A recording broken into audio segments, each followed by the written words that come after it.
Magazindan 50 ming so'mga Bosanoshga xarid qilishni xohlasangiz, Zolushka magazin YouTube kanalına obuna bo'lishingiz shart. Hoziroq obuna bo'lib qo'ying. Nechun desa, bize 50 ming so'mlik Bosanoshkalarni obzorlarini boshladik. Bosanoshkamiz o'rtacha kablok variant, moloshi bilan oq kombinatsiya qilingan varianti, 38 razmeri bilan 40 razmeri bor. Bahası 50 ming so'm. Gök svet bilan oq svet kombinatsiya qilingan variant Bosanoshkamiz.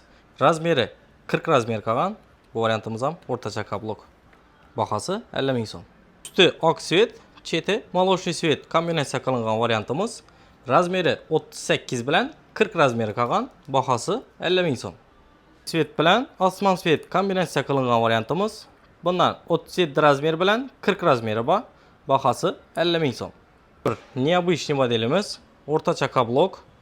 Razmeri 38 bilan 39 razmeri bor. Bahası 50 ming so'm.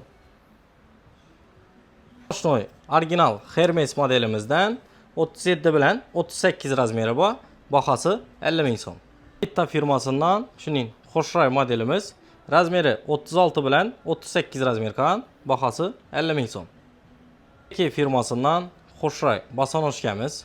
Razmer bir dana 40 qolgan uchun bahasını 50 ming so'mga tushirdik.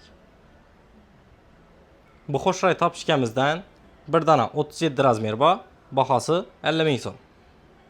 Bu topishkamizdan ham bir dana 37 razmeri bor. Bahası 50 ming so'm.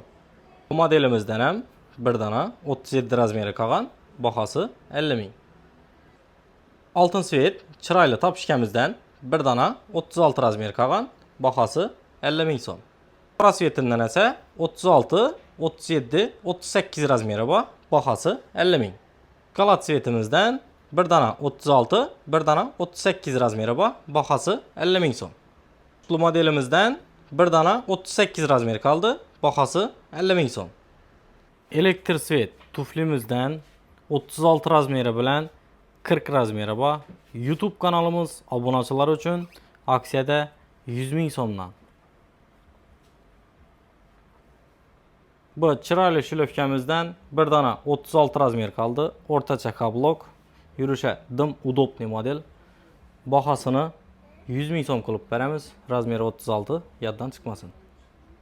Bosanoshkamizni qora svetimdan 34 razmeri, 38 razmeri bor. Bahası 100 ming so'm.